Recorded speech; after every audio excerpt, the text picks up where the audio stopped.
नमस्कार दोस्तों, मैं सुशील कुमार नई मोटिवेशन स्टोरी के साथ। कई बार असफल हुए, कर्ज में डूबे, फिर मिली सफलता।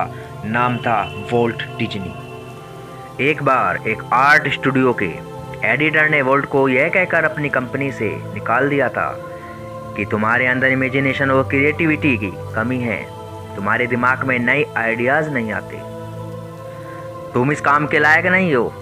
जब वॉल्ट डिज्नी को नौकरी से निकाला गया था वह सिर्फ 18 साल के थे। यह बात वॉल्ट के दिल में लग गई क्योंकि वह बचपन से ही ड्राइंग करते आ रहे थे।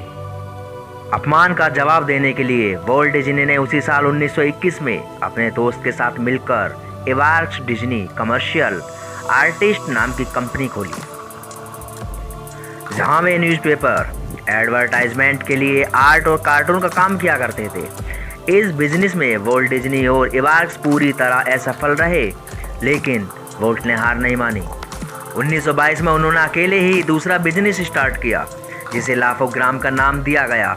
वॉल्ट डिज्नी लोकल थिएटर के लिए छोटे छोटे एनिमेशन फिल्म्स बनाते थे, लेकिन पैसों की कमी और नुकसान के कारण 1924 में उन्हें यह बिजनेस भी बंद करना पड़ा। इस बिजनेस को बचाने के लिए वॉल्ट डिज्नी ने दिन रात मेहनत की थी। वह देर रात तक अपने पिता के गैरेज में काम किया करते थे। इस समय वॉल्ट डिज्नी को अपने ऊपर शक होने लगा था। उन्हें लगने लगा था कि एनिमेशन और कमर्शियल आर्ट मेरे बस की बात नहीं है। इसलिए वे अपने भाई के साथ हॉलीवुड चले गए, लेकिन उन्हें वहाँ भी कोई खास काम नहीं मिला। लेकिन उन्होंने देखा कि यहाँ पर भी कोई खास एनिमेशन स्टूडियो नहीं है, तो उन्होंने फिर हिम्मत जुटाई और अपने भाई के साथ मिलकर डिज्नी ब्रोस नाम से स्टूडियो खोला और यह बिजनेस ठीक ठाक चलने लगा। उन्हें पहली सफलता और प्रसिद्धि ओसवेल्ड द लकी रैबिट के नाम से मिली। जब वॉल्ट डिज्नी अपने प्रोड्यूसर से मिलने और अपने कॉन्टैक्ट के बारे में चर्चा करने न्यूयॉर्क पहुंचे तो उन्हें पता चला कि उनके प्रोड्यूसर ने धोखे से कार्टून कैरेक्टर के राइट्स अपने नाम कर लिए और डिज्नी ब्रोस के सारे आर्टिकल भी खरीद लिया है, जिन्हें एनिमेशन खुद वॉल्ट डिज्नी ने सिखाया था। मिकी माउस की शुरुआत और सफलता वॉल्ट डिज्नी को बहुत निराशा और फ्रस्ट्रेशन हुआ। यहाँ तक पहुंचने के लिए वॉल्ट डिज्नी ने 8 साल कड़ी मेहनत की थी। एक समय ऐसा भी था जब वे ऑफिस में ही ज़मीन पर सोया करते थे और ट्रेन स्टेशन पर नहाया करते थे। लेकिन वॉल्ट डिज्नी ने बड़े स्टूडियो से लड़ने की जगह अपनी क्रिएटिव एनर्जी को नए प्रोजेक्ट की तरफ मोड़ दिया और इस मीटिंग के बाद वह तुरंत ट्रेन में बैठे और अपने नए प्रोजेक्ट पर काम करना शुरू कर दिया, जिसे बाद में नाम दिया गया मिकी माउस। मिकी माउस को वॉल्ट डिज्नी ने कड़ी मेहनत और लगन से एनिमेट किया और आवाज़ भी खुद ही दी। यह सब उन्होंने अकेले ही किया क्योंकि कंपनी में कोई बचा ही नहीं था।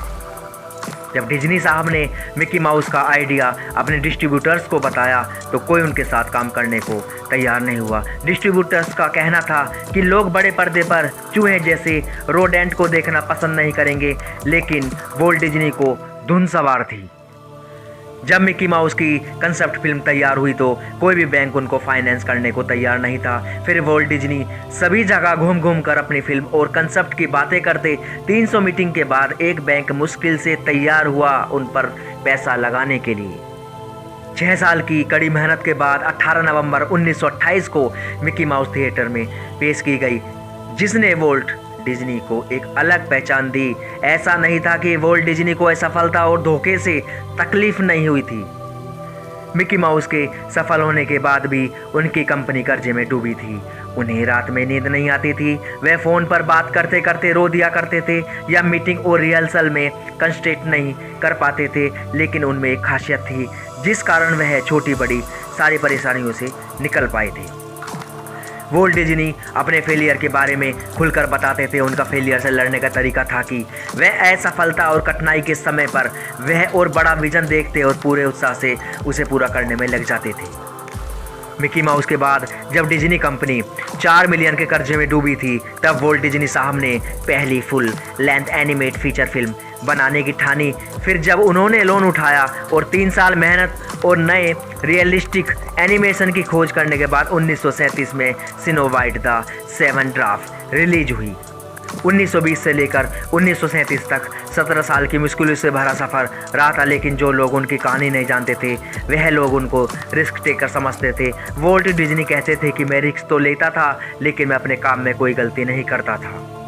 वॉल्ट डिज्नी कहते थे हम लोग काम की क्वालिटी में कोई कसर नहीं छोड़ते थे। वॉल्ट डिज्नी कहते थे अगर कोई मेरे जितना प्रयास करे तो अनुभव और अभ्यास के साथ उसके एवरेज भी सुधर ही जाएंगे। वॉल्ट डिज्नी अपनी असफलता के बारे में कहते हैं कि जो असफलताएं मेरे जीवन में आई वह सब असफलताएं मुझे तोड़ने के लिए नहीं, जोड़ने के लिए आई। वॉल्ट डिज्नी कहते हैं कि हर असफलता और परेशानी ने मुझे बहुत मजबूत बनाया है। जब हम मुंह के बल गिरते हैं तब एहसास नहीं होता, लेकिन ये हमारे लिए सबसे अच्छे लेसन्स होते हैं। जीवन आपको बहुत सारी बातें और सिद्धांत सफलता के माध्यम से सिखाता है। इसलिए डिज्नी साहब कहते हैं कि जवानी में फेल होना बढ़िया है। यह आपको सिखाता है कि फेल होना इतनी अनोखी बात नहीं है, यह सबके साथ होता है। एक बार आपने इन सब से निकलना सीख लिया तो फिर आप पहले जैसे मासूम नहीं रह जाते।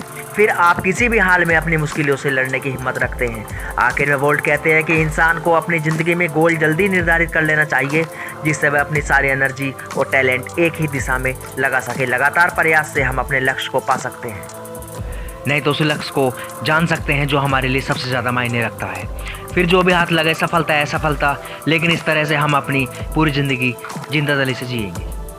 दोस्तों आखिर में मैं आपसे यही कहना चाहूँगा कि अगर आप में भी अपने टैलेंट को लेकर काबिलियत है तो उस काम को आप करते रहिए। फिर इसमें फ़र्क नहीं पड़ता कि आपको कितना समय लगेगा उसमें सफल होने में। अगर आप लगातार असफल होने के बाद भी कोशिश करते रहते हैं तो आप एक दिन सफल ज़रूर हो जाएंगे, यह मेरा वादा है आपसे। वॉल्ट डिज्नी के जीवन में भी कई असफलताएं आई। कई बार लोगों ने उनका साथ नहीं दिया, कई बार उन्हें धोखा दिया गया, लेकिन इसके बावजूद भी उन्होंने हार नहीं मानी।